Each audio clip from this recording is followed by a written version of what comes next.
Tempat belajar YouTube channel Soli Supriyadi hadir kembali menjumpai para YouTuber, rekan-rekan YouTuber dimanapun berada.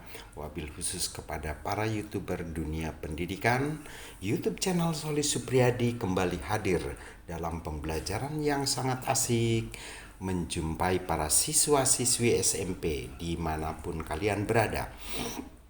Pembelajaran yang sangat asik hadir untuk kalian. Jangan lupa subscribe dan nyalakan loncengnya. Kalau perlu like dan share kepada kawan-kawan kalian bahwa kami concern terhadap kalian.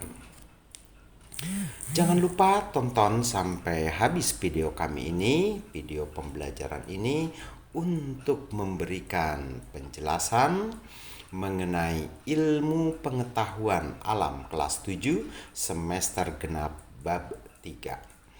Saat ini kami masih membahas tentang pencemaran lingkungan bagian ke-7 ya. Jadi yang akan kami bahas masih dalam pencemaran lingkungan. Di dalam pencemaran lingkungan itu terdiri dari beberapa bagian. Yang akan kita bahas saat ini adalah mengenai limbah pertanian. Ternyata limbah pertanian atau kegiatan pertanian pun memiliki limbah yang sangat merugikan untuk para petani itu sendiri.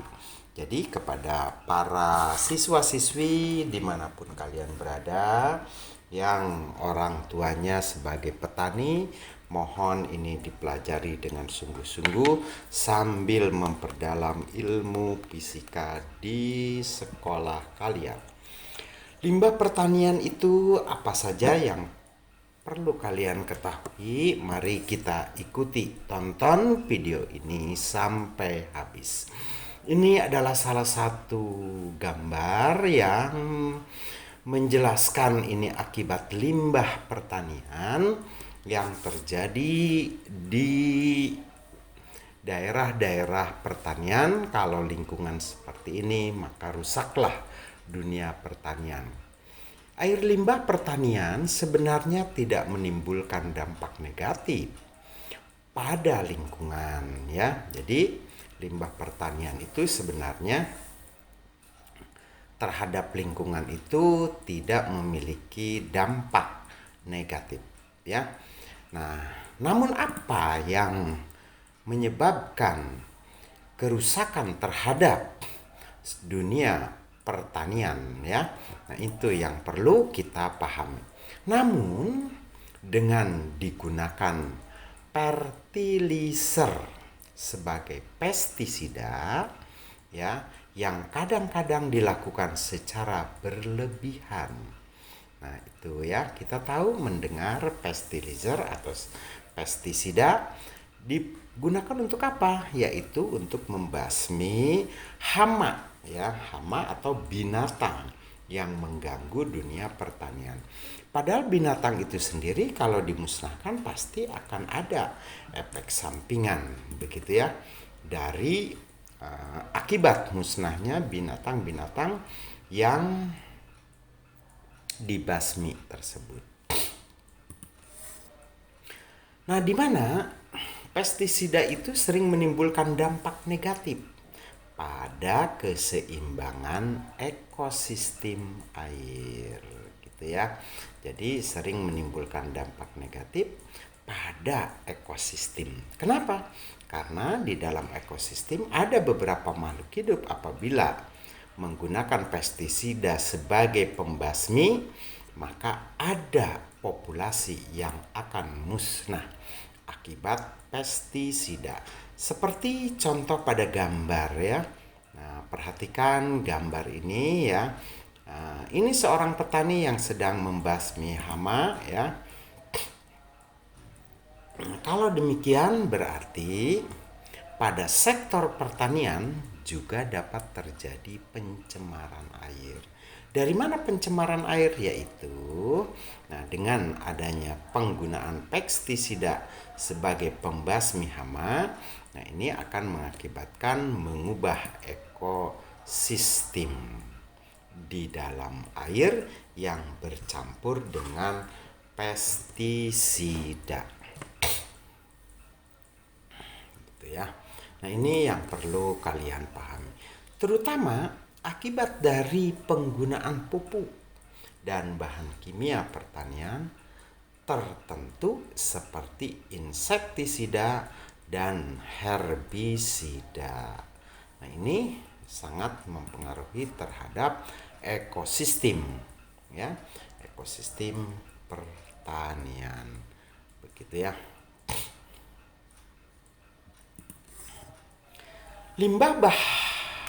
Limbah bahan berbahaya dan beracun antara lain timbul akibat adanya kegiatan pertanian. Jadi kegiatan pertanian itu ada juga yang bisa merugikan terhadap pertanian itu sendiri. Begitu ya.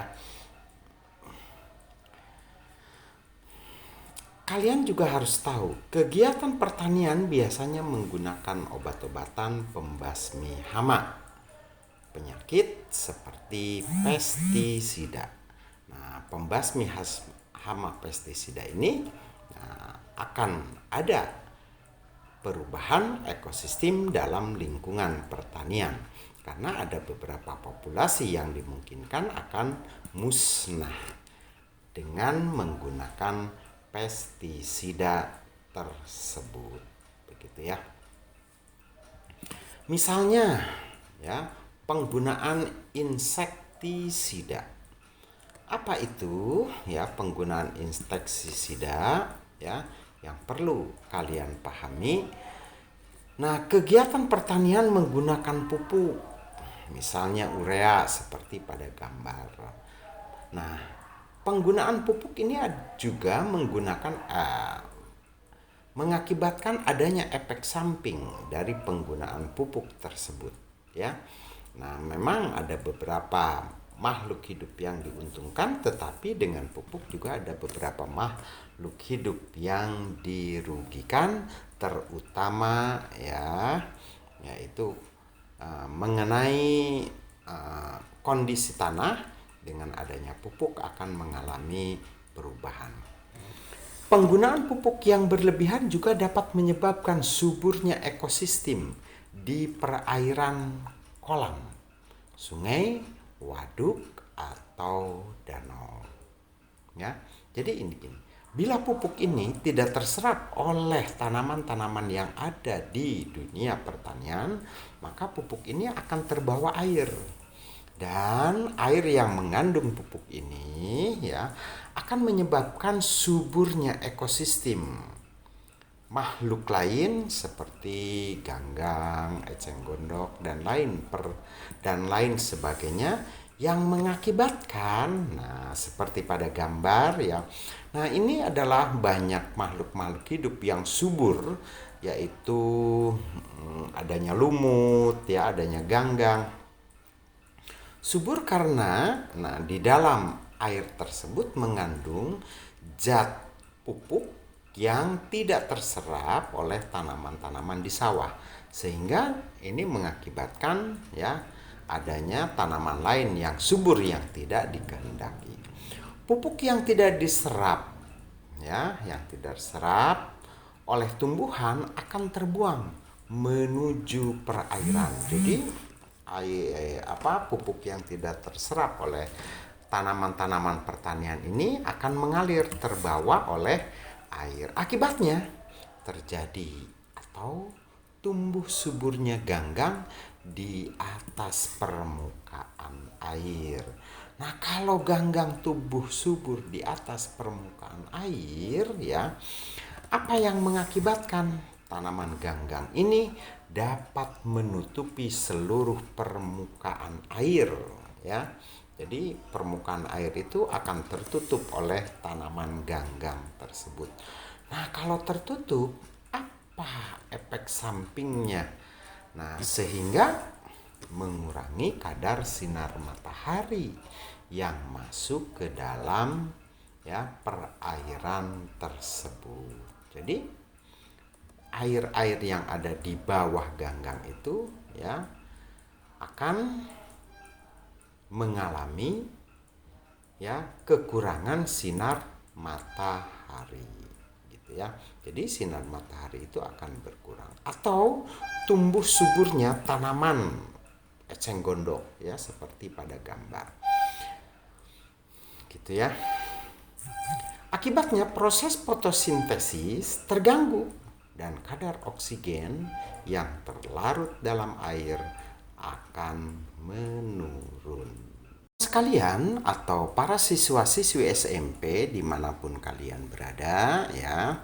Nah, apa efek samping dari tumbuhnya ganggang yang tadi diterangkan dan berkurangnya sinar matahari yang masuk ke dalam air mengakibatkan ya proses fotosintesis di bawah permukaan air itu terganggu. Nah, sehingga merugikan makhluk hidup lain yang berada di dalam air. Mengapa? Karena kalau tidak ada proses fotosintesis ya di bawah permukaan air dengan tidak masuknya sinar matahari yang terhalang oleh tanaman seperti ganggang, eceng gondok ya, maka oksigen di dalam air pun akan berkurang. Ya, kalau berkurangnya oksigen maka makhluk hidup lain pun akan musnah. Nah, ini semuanya adalah runtutan dari ya proses penggunaan pupuk yang diberikan oleh para petani terhadap tanaman-tanaman